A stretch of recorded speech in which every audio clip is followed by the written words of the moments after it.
Hi everyone. I wanted to go ahead and um, record my weekly recap. This is my third video in a row that I'm recording today. So I hope that it's not too repetitive and that I don't forget anything. Excuse me if I do.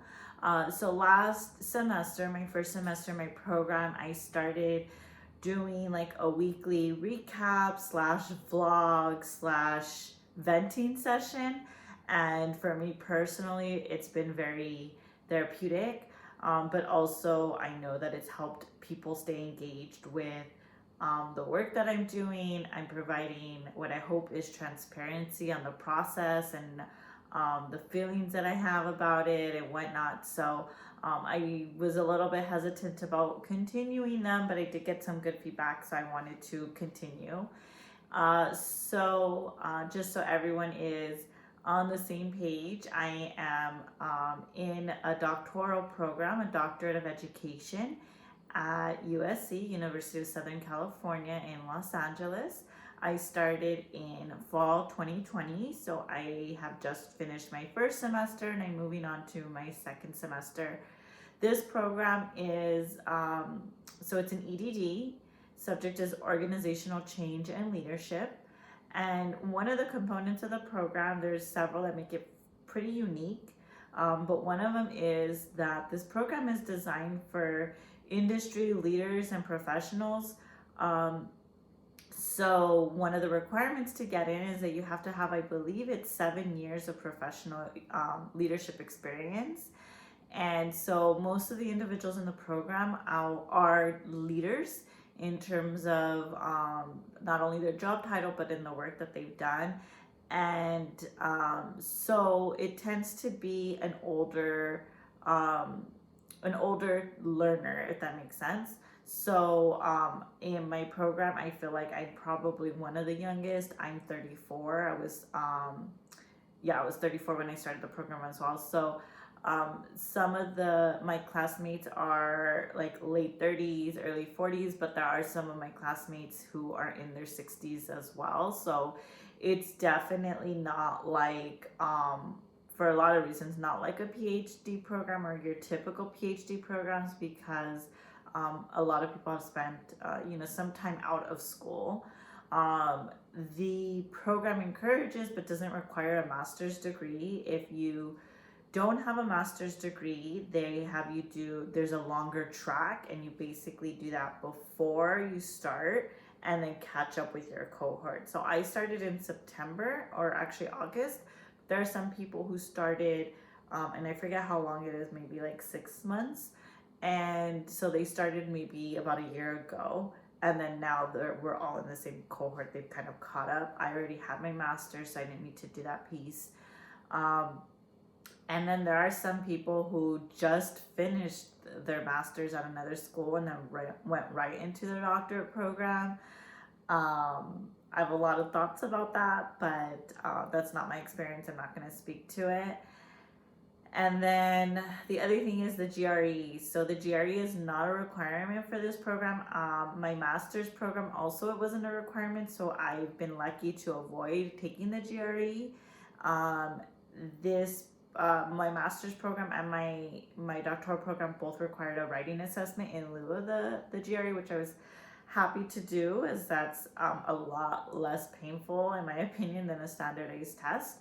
Um, the other element of the program that's pretty unique is that it's always been an online program. So there are students who are international. They're taking the class in other countries.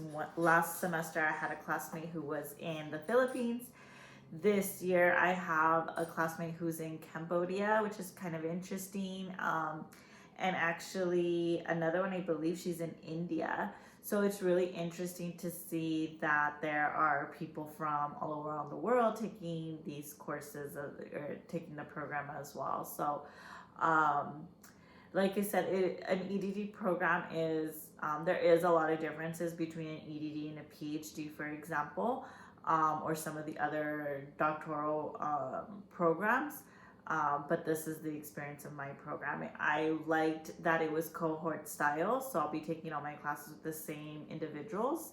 Um, progressing through the program together. Our cohort is about 100 students, so there are several classes. We don't all take all classes together, but we move along in the program together. It is only about 3 years. It's actually like 2 years and 10 months, I believe. So it's really quick, which means that it will get increasingly more stressful, a lot more work. But I'm pretty excited about a program that I'll be able to finish in a fairly good amount of time. I think one of the reasons that's a feature is, again, because tends to cater towards an older learning community, that a PhD program that's maybe 5 years, 5 to 7 years, isn't necessarily ideal for our lifestyle.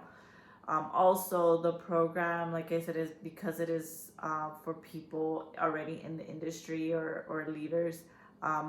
Pretty much everyone is full-time employed or doing full-time work. So it's not intended to be for someone who is just going to school. So all the classes are at night. And a lot of the assignments require on you to draw on your leadership and team dynamics for your current role, which I really like as well, because I'm able to incorporate things immediately into the way that I run my team, run Latinx in academia, and so that's been a really great feature of it. So all that being said, like I said, I finished my first semester, and those recaps are still up, so I invite you to go take a peek if you want to see that. And then also, I just finished my first week. So this semester, I decided to take both my classes on the same day. I'm trying out to see if I can handle it. So essentially, they're on Tuesdays. I have one class from 4:30 to 6:30. I get a 30-minute break. And then I have class from 7 to 9. So I go basically from 4:30 to 9 straight through. One of the reasons I decided to do this is because last semester I had one class on Tuesdays and one class on Wednesdays, and it just felt like I lost 2 nights every week. And so even though this is a little bit stressful and it's a lot of time, I'm hoping that it'll just free up more evenings for me so I can do other things, like actually do my reading, relax and rest, record podcast episodes. So I'm trying out to see if this will work. Sorry about that. So I'm trying out to see if this will work, and TBD, we'll see. It's a little bit of an experiment for me, but hopefully it will work out better and, like I said, free up a little bit of time. I'm taking a class that's titled Leadership and another one that's called Diversity. So I haven't really obviously gone too far into the classes. I've already done some reading. The leadership class is kind of like, they're talking about theories in leadership, a lot of like mission and vision type work, dynamics, that sort of thing. I really like it. Those are topics I'm really into. It's just something that I'm really passionate about, and that's kind of where the organizational change component comes in. So I really am enjoying that. The diversity class is something that obviously I'm glad is included in the curriculum. Through talking with some of the program, other students who are ahead of me in the program, I was given a little bit of a sense that this was going to be a class that, as a woman of color and a person of color, that was going to be hard to sit through, because the program is majority white. And so I have a little bit been bracing myself for this class and starting this class, and kind of a little hesitant on how I feel about it. And obviously I'm trying to give it also a fair chance. So I did make sure that my professor was a person of color, which she is. She works in the Inglewood School District. So far I'm really enjoying her style and her just her enthusiasm for the subject. So I'm hoping that continues to remain a positive experience. And yeah, I mean, there's a lot of reading on obviously DEI topics, diversity, equity, and inclusion, and there'll be a lot of conversation.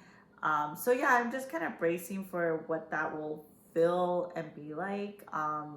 There are only, I believe in that class where a girlfriend of mine in the program that I met when I started, we decided to take our classes together, which I'm really excited. She's from LA as well, another Latina. And so we're obviously very aware of the fact that in both our classes we're the only Latinas, and only women of color as far as we can tell. So um, yeah, it's we'll see. This is gonna definitely be something that I will discuss throughout the semester as I do these recaps. So far the reading, both of these courses have a ton of reading, so I'm already finding that pretty challenging in terms of making sure that I stay ahead. The assignments seem fairly standard, nothing too crazy. Some group work, which I didn't have at all last semester, was any group projects, and this semester I do have several. So that'll be interesting as well, especially considering some people are on different time zones. Um, and then the other thing is at the end of the semester we have to do, forget what they call it. I forget it. I think it's somewhat similar to qualification exams, although we do also have that, where we have to submit our work from last semester and this semester, our final papers, for review by the department. And we also have to include information that the professor gave us in terms of feedback on those assignments as well. So, and essentially they evaluate it and then give us like a thumbs up to continue. Um, so that'll be interesting as well, as that's kind of going to be the first milestone or benchmark that I need to hit in order to continue. And because the program um, is so fast, I guess is the word I'm looking for, or accelerated, that these benchmarks are going to come pretty quickly. The next one after that, I believe, is my dissertation proposal, which for a lot of people I think ends up being like in their third year or fourth year, and I'll be doing it within my first year, so it's super accelerated. um, so yeah, we'll see how all that goes. I'm really excited. I'm still very much into the work that I'm doing and excited to see where my research takes me, and the program, and the opportunities that it provides for me. So if you have any questions on the program, please let me know. I'm really open to sharing my experience and kind of what's happening. And then like I said, I'll be posting these on a weekly basis, and so they'll always be available for you to view, and refer back to or share as well. So please do share them with anyone you think might be interested. All right, thank you so much. I'll see you. Bye.